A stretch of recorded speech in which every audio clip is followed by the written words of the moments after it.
Welcome back to my channel. Today we are working on a 2013 Ram 1500. We are changing camshaft and lifters. We're also going to be changing the water pump, timing chain, oil pump, all the gaskets that are needed, and exhaust manifold on the driver's side. Purchased this truck used almost a year ago. It had 116,000 miles on it. Got it for a pretty good price. Not too long after we purchased the truck, you could hear a chirping sound underneath the engine bay. It was pretty unique. Sounded kind of like a squirrel, or a robotic metallic squirrel underneath the hood of the engine. It was clearly a chirping sound. Ran the truck like that for a while, then we started noticing a loss of power. It's subtle, but you could tell it had a loss of power. Shortly after the last oil change, I started getting some misfires. Cylinder number 5. Went ahead and did the basic troubleshooting. Misfire continues on cylinder number 5. It happens when you're accelerating down the freeway mostly, or when you're accelerating at high RPMs, and it's intermittent. Because we don't know the history of this truck, went ahead and ordered the camshaft, just to be on the safe side. All right, let's get started. So real quick before we jump into this video, down below the description I have listed out all the parts, links to those parts, but I need your help. Please comment below and let me know, what would a dealership or what would a maintenance shop charge for this type of a job? How much money did I save myself? I didn't reach out for any quotes, but if you could comment below, I'd appreciate it. Thanks. First thing we're gonna do, we're gonna disconnect the battery. Take the battery negative off. Take the 10mm socket. So this truck, I forgot to mention, is a 4-wheel drive truck. You can see we've got the air intake off. We're starting, we got the cover off the top. And we're starting to get some more room here. Truck has a 6-inch lift, so I'm having to stack some feed bags so I have enough room to reach into here. All right, let's continue. Okay, underneath the truck here, here's the bottom side of the fan shroud. Looks like it's in 2 pieces. We'll take this, we'll separate this piece from this piece here in a second. We're also going to drain the coolant out of the radiator. Well, looks like just disconnecting the hose will be the easiest route. We'll go ahead and disconnect the electric fan right here.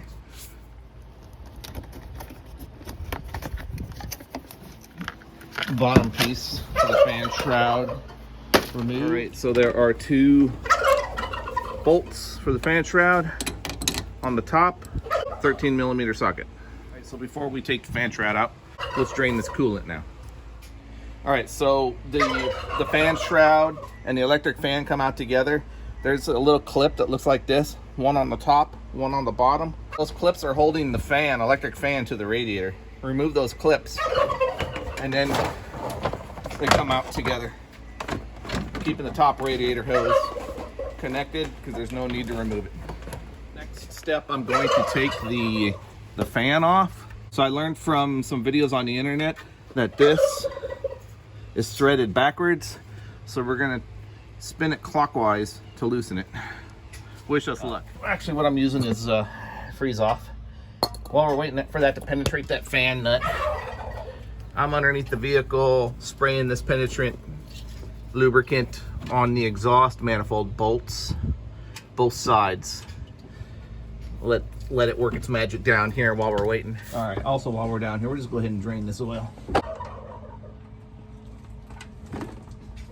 Okay, so we're still trying to get this fan off. So here's like round 3, 4, 5, or whatever. All right, so we're trying to hold this pulley. I got a big old crescent wrench on there. We know it loosens when you turn it clockwise because it's reverse threads.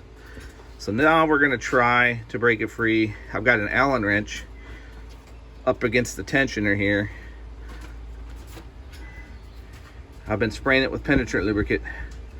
All right, wish me luck.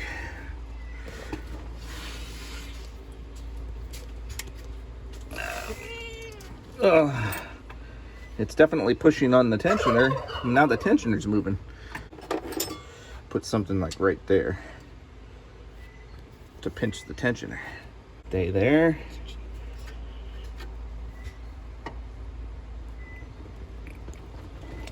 So it's holding. I gotta get 2 hands on this. boy, that sucker's on there. Oh, it broke free. Let's go. Victory. All right. We're gonna set the internet on fire. 2 Allen wrenches and a crescent wrench. Bingo. All right, put that off the side. You ready? All right, let's go ahead and take this belt off.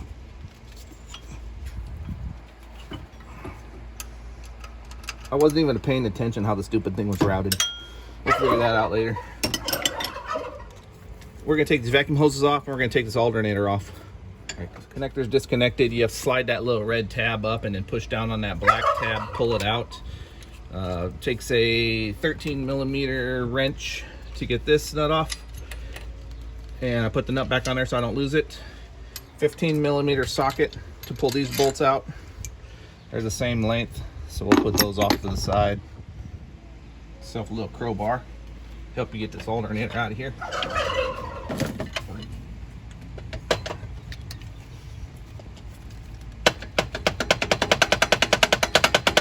Come on, baby. There we go. A little bit more room. All right. All right, we're gonna tackle the intake now. Undo this fuel line, unclip it here, push it down like that. Make sure you have some paper towels. You're gonna get some fuel in here. Yeah, and then just spin this until it pops out like that. 6/8 extension, 9mm socket. All right, we bagged up the intake bolts. Put those off to the side. Now we have a throttle body connector. We have a thermostat, looks like the water pump connector. I'm gonna disconnect. We have all these fuel injectors. There's 8 of them. 4 on this side, 4 on that side. We're gonna disconnect those. And we're going to disconnect this bracket right here. We're gonna unclip this to free the AC lines. And it looks like we have a connector on the top back here. And there very well might be one farther back, but we'll get there in a second. All right, so make sure you get all your intake bolts out. Otherwise, that bad boy's not coming out of there. Much easier. All right, so it should come out like this. If you're fighting it, then you're missing something. All right, so 10 bolts holding the intake on. Let's see what we're dealing with here. There's that last connector right there. See how he's got it kind of tilted out a little bit so that we could reach behind here and get that last connector. Yeah. All right, and just put your intake off to the side. All right, so plug up the intake. Don't want any dirt or anything to get in there. I wonder if this comes out. Okay, well, let's get this out of there and out of our way. There we go. Our next step is we're gonna take these heater hoses off, unclip them, and tuck them away off to the side. Okay, heater hoses just kind of tucked away right now. Now we're going to take the coil pack connectors off, and we'll take the coil packs off. Little red tab right here flips on up, and then you get a little screwdriver because they are hard to pull. And you poke a little screwdriver and then pull up. So tab up. And there we go. And we'll just do this one like this. Same dealio. Like that. All right, so I think I'm gonna get this main harness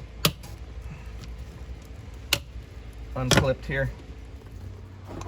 So I broke one of the little handles off of that connector to the computer, so we just decided to keep the connectors connected to the computer and just detach the computer from the wall and fold the computer over to the side to get those main wire harnesses off and out of the way so we can access this valve cover.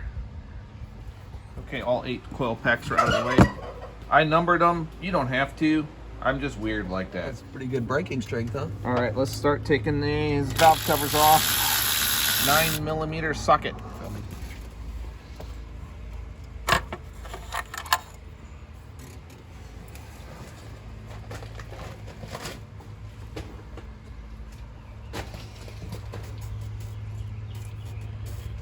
Good.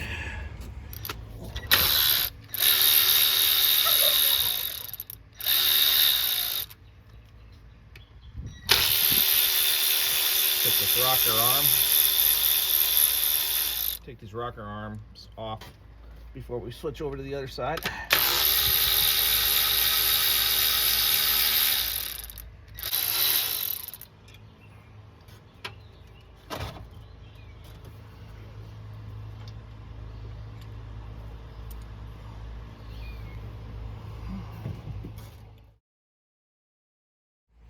All right, let's go ahead and take these push rods out of here. Intake on the top.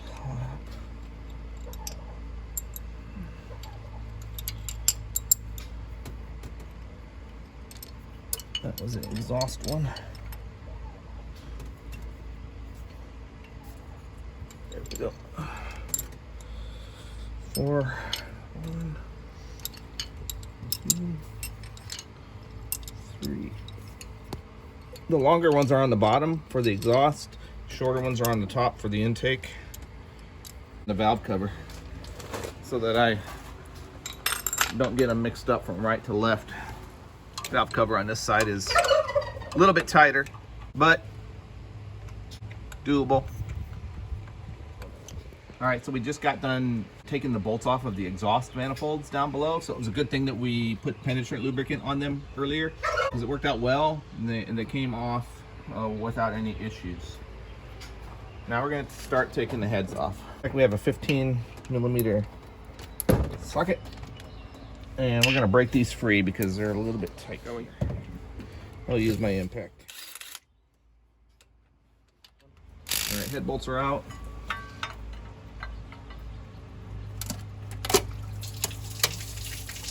Waterworks below.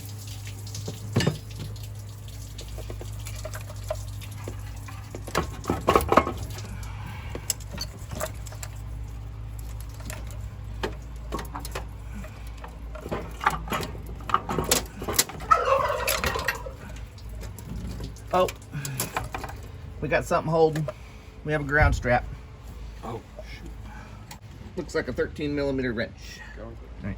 Yeah, so we have all the head bolts out of the driver's side head, but right here it looks like there's a strap from the head, the timing chain cover. So we got to take this off. Go. All right, one additional bolt on this timing cover. Timing cover goes into the head as well. Let's take this off. I'm pretty sure we're doing this out of sequence, but that's okay. There's probably more than one way to do this job. So we take this bolt out too. So we missed one more bolt. It's going to be the dipstick tube. So yeah, the head has one more bolt where the dipstick tube attaches. It's actually using one of the exhaust manifold bolts. 10mm socket. Once you get that dipstick tube off, you just got to work your way around this wiring harness. Try fitting yourself in between that. Maybe this was a mistake. Yeah, that was a mistake. I got myself wedged between the radiator and the timing cover, and it was not fun climbing back out of there. All right, so here are the lifters pulled out. Cylinder 1, 3, 5, 7. Driver's side, 2, 4, 6, 8. Passenger side. 2 lifters. We'll look at lifter number 6. These two right here. You can see they're scuffed up on the roller. That was noticeable. Number 5, where we were getting our mist cylinder fire. So number 5, you can see that this bearing is shot on this lifter. And this one is loose. So a little bit of scarring for sure. And it looks like we may have cut it early, but we are definitely going to change the camshaft anyways. All right, so at least we know that our cylinder 5 misfire issues were more than likely tied to the lifter bearings being bad. 21. All right, using our impact 21mm socket, crank pulley bolt removed. Pretty easy. All right, so we've got the jaw puller in here like this. We're using a socket to help extend. Been a little bit tricky. Spending a little bit of time on here. Hold on a second. These jaws keep slipping off a little bit, so we're just having to keep them engaged. All right, so we've been at it for a while. We've changed pullers. We went to a small T-bar puller and nutted it with some large washers in the back. So we're gonna give this a shot. The 3-jaw puller was not cutting it, people. All right, wish us luck.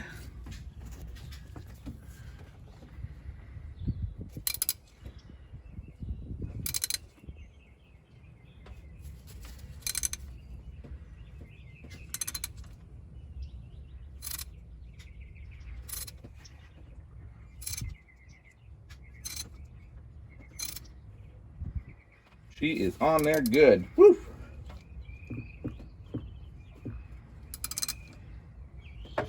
Oh, she's popping loose. There we go.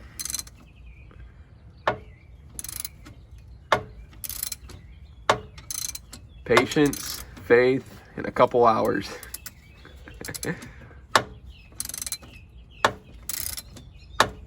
And penetrant lubricant. And freeze off.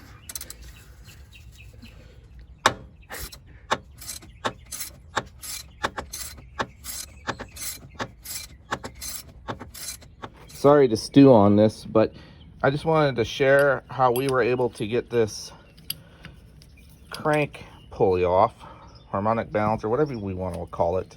I used a small T-bar puller. I used the bolts, and I had a socket to keep it center, and I used large washers behind the nuts to grip the pulley or balancer. It worked the first time. I don't know why I didn't try this from the beginning, but we spent at least 2 hours with a jaw puller. The jaws just keep slipping, and you just don't have the angle for the 3-jaw puller to really work well. So one final look. This is the setup that worked very well. Sorry you missed out on the gripping footage, but we just pulled off the water pump. All right, we went ahead and dropped down the air conditioning compressor, just letting it dangle here now. And we took the studs out. All right, so for the air conditioning compressor, like I said, we removed the studs.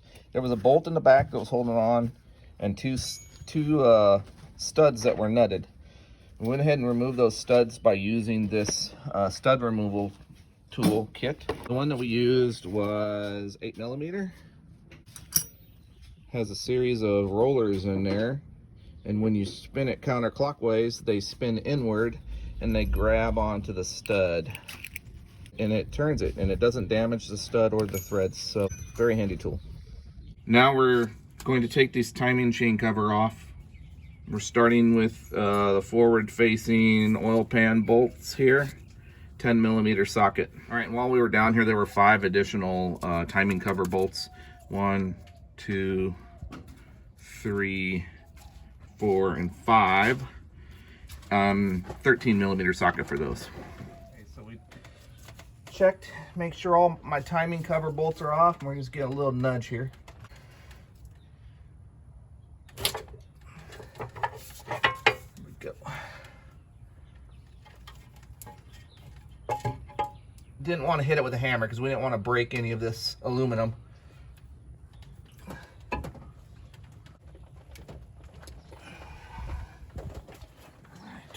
Not necessary, but I just wanted to turn the crankshaft until we were cylinder number 1 top dead center. I just wanted to see what these timing marks look like, and so I can see on the cam side timing mark looks like that, and can't see the crank side yet. Yeah, we're gonna take the oil pump off. 13mm socket.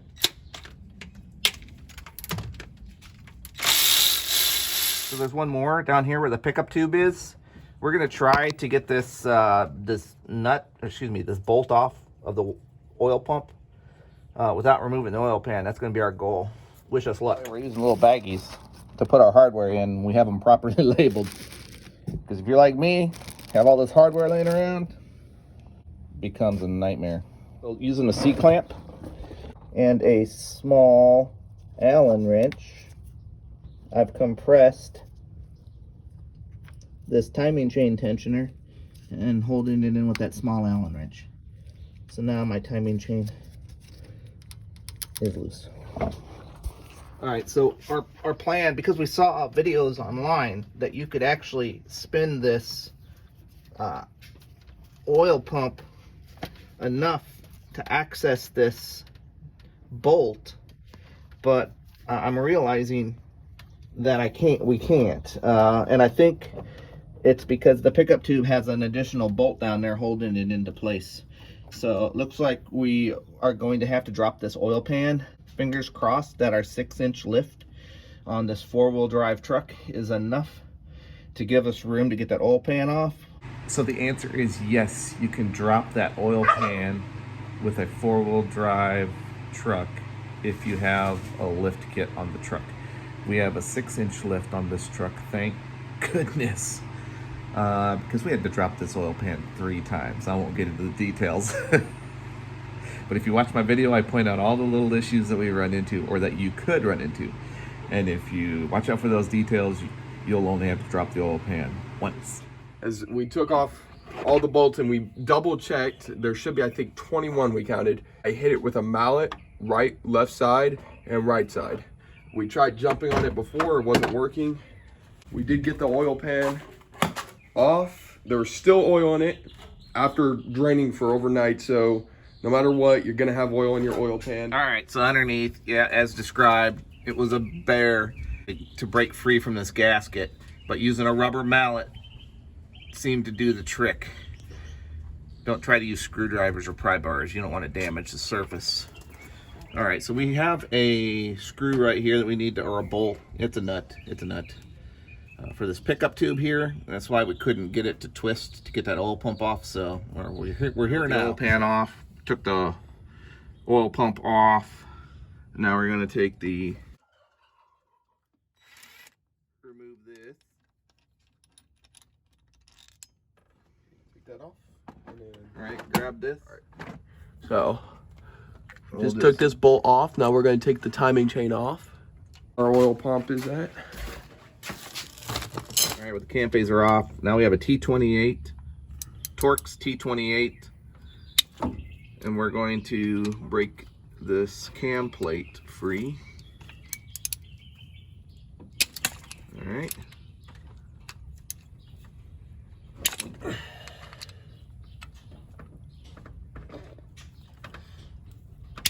All right, and we'll take this plate off. Go ahead and pull up this cam.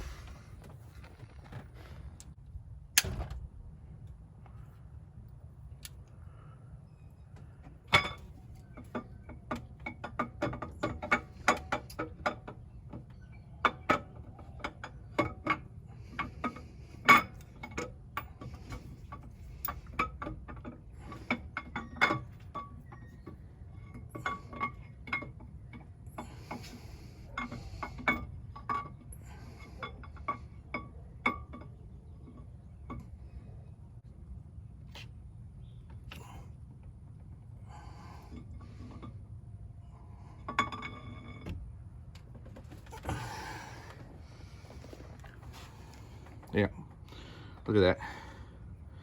Look at the lobe on that. Wow.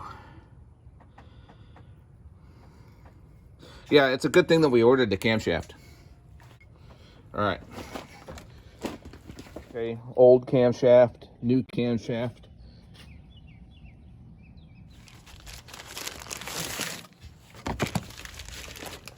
Take a look at it.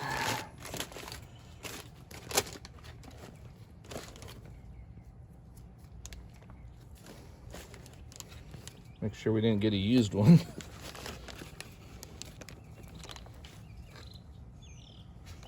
All right.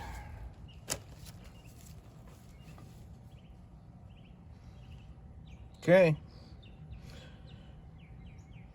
Let's get her installed. Okay.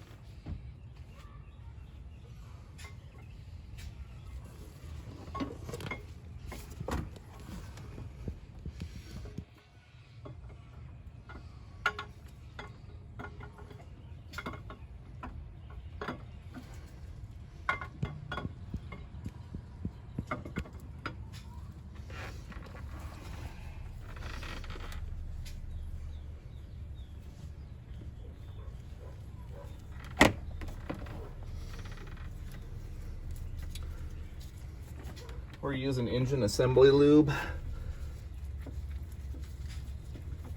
from CRC.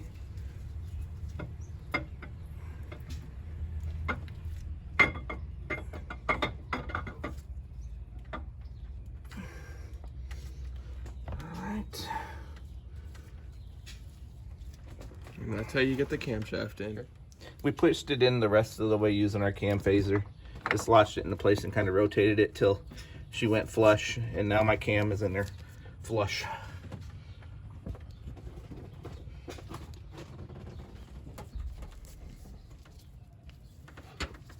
All right, let's go ahead and install this thrust plate for the cam.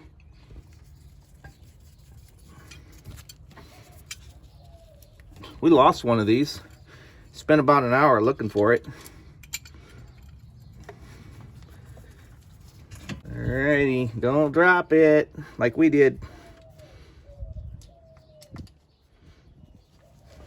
All right, we're gonna torque these down to 12 Newton meters. Not very much. It's also, I think, 106 inch-pounds. All right, so we bought the lifters, OEM as well. 2 of those. And 2 of those. They come packaged looking like this. We're gonna start on the driver's side. So we know the MDS cylinder is number 1. MDS is number 7. They're labeled front and rear. MDS rear and MDS front. So let's go get these in. So we went ahead and lubed up these lifters. This is the rear one.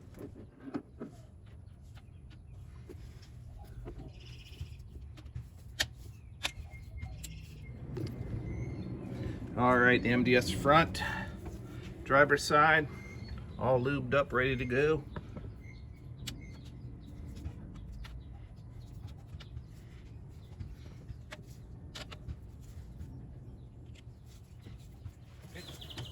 All right, so the lifter guide bolts, 9mm socket, tightening it down to 9 foot-pounds.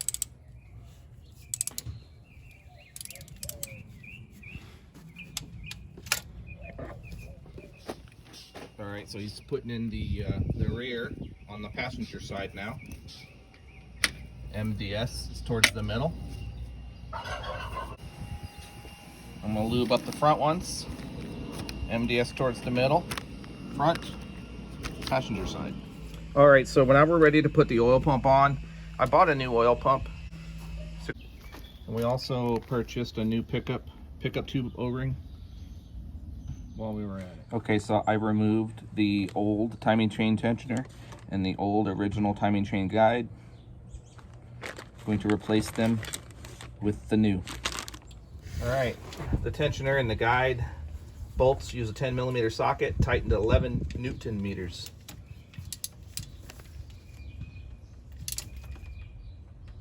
All right, before I get the timing chain on there, I went ahead and put that cam phaser on there, and I wanted to turn the camshaft so it was sitting top dead center, at least on the camshaft. And now I'm gonna take this off, which coincidentally just so happens to be the dowel pin 12 o'clock position. Good to know. I'm also gonna do the same on the crankshaft. I just wanna make sure that it's already in top dead center. That should be it right there. All right, and there's that timing mark. I don't know if you can see that little dot on the bottom of the sprocket right there at the base of that sprocket. It's straight up and down. 6 o'clock position is where I want that. Additionally, the number 1 cylinder is now flushed.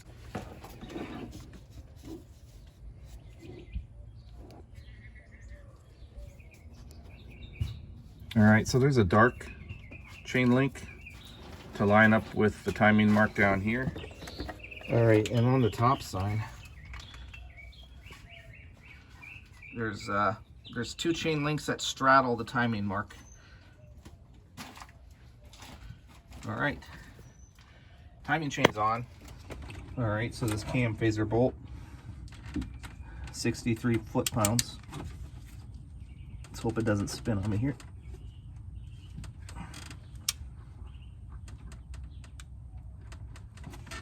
It's spinning. Since we've got the timing all lined up in the timing chain, then I'll just go ahead and release this tensioner pin to put tension on it. All right, so yeah, it was okay if it spun a little bit because there's still enough tension to give me the 63 foot-pounds, so that's good. New oil pump installed, installing the new bolts. We're going to torque these bolts down to 21 foot-pounds. There we go. So now we're going to switch gears and we're going to focus on the driver's side head where the exhaust manifold bolts, because we also have a broken exhaust manifold bolt, which has given us a ticking sound in the morning. We're going to take this one off and replace it. So I'll just kind of show you what we're doing. We flipped the head around because, and this was the one that was broken off originally. You can kind of see where the exhaust had been leaking out here. We extracted it out because the bolt was below the hole, but I was getting anxious getting this head off and I broke this bolt over here. So I thought I'd just show you how we're extracting the bolts using an easy out. Pretty simple, and it's much easier since the head is outside of the engine.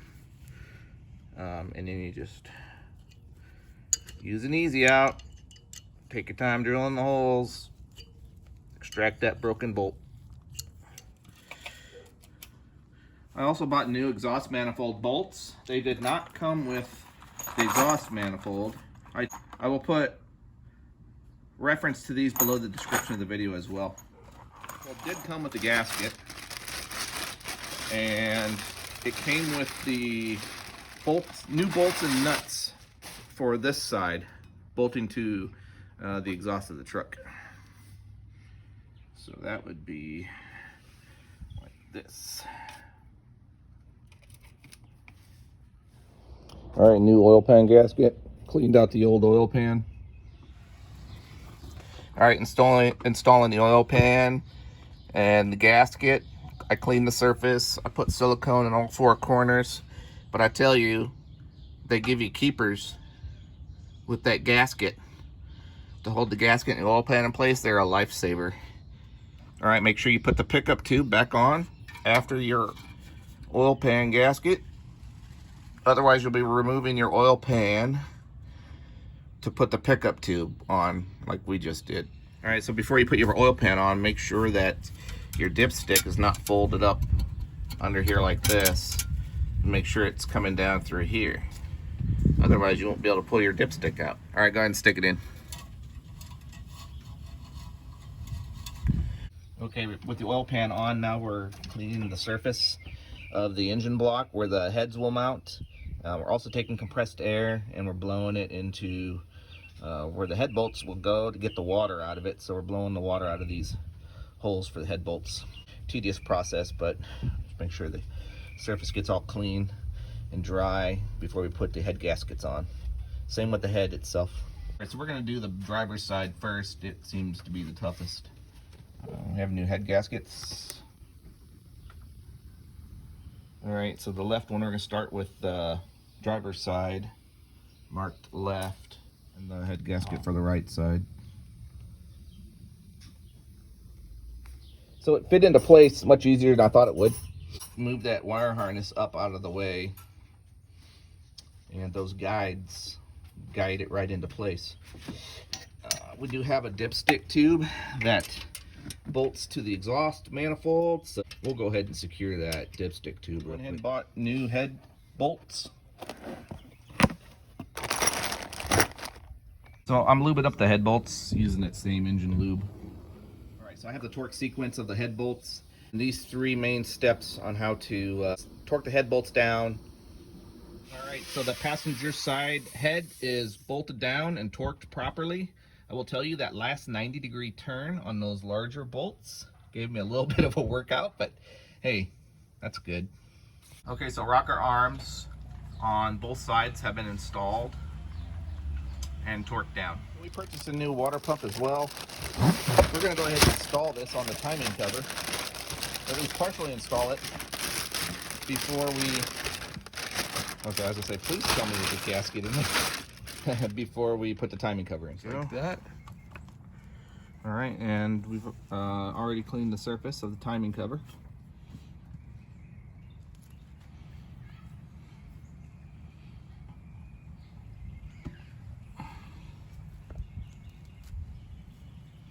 Just like that. Right. Bingo. New crank seal installed. All right, the new timing cover gasket is in place. All right, so the timing cover is in place. The front remaining oil pan bolts are in place, all torqued down. Water pump, belt tensioner now. Just installed the AC compressor against the timing cover again. We're getting things put together here, folks. We're gonna install this crank pulley now. We've got it started. I lubed the seal surface on the crank pulley really good, and I lubed up the lip of the seal good too. So we're gonna slowly drive this on here. All right, now we're about ready to put the valve covers on. The new gaskets installed. All right, new gaskets for the intake manifold. Also those little guys. Now we're ready to put on the intake manifold.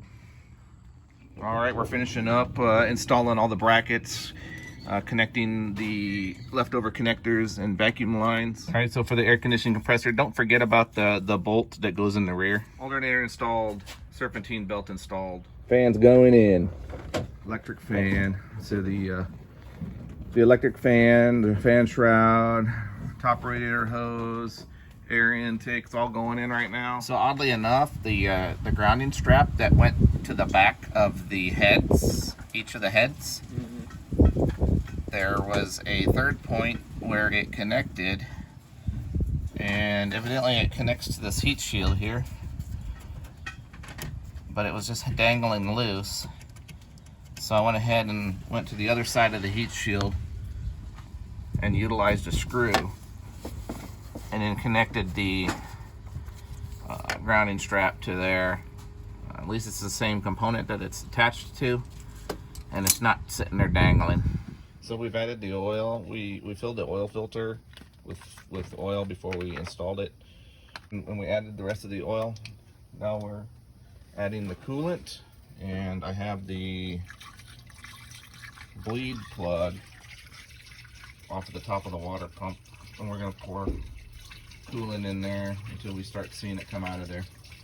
I didn't catch that on film, but it shoots out there, shoots out of that hole like a rocket. So be prepared to plug it back up. Okay, she started it up first time. You can definitely hear the ticking of the lifters. From what I hear, it takes a few minutes. But we'll find out here. Oh, there we go, there we go. Now the coolant temperature's starting to read. We're waiting for it to get up to temperature. We literally just drove it around the block, and it sounds beautiful.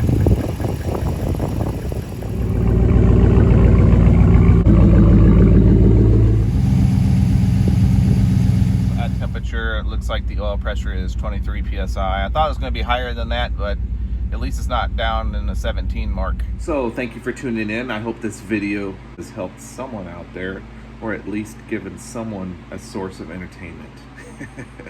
Putting the videos together makes it look so easy, but we spent a few days.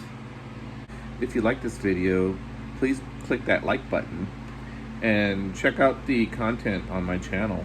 I have a number of videos on a number of different vehicles that I maintain at my house. I record these videos for documentation for myself primarily, but also to share my experiences on YouTube. So if you like the content on my channel, please subscribe to my channel, and that helps get my videos in front of a larger audience. But anyways, I appreciate you tuning in, and I look forward to seeing you back on one of my future videos. Thanks.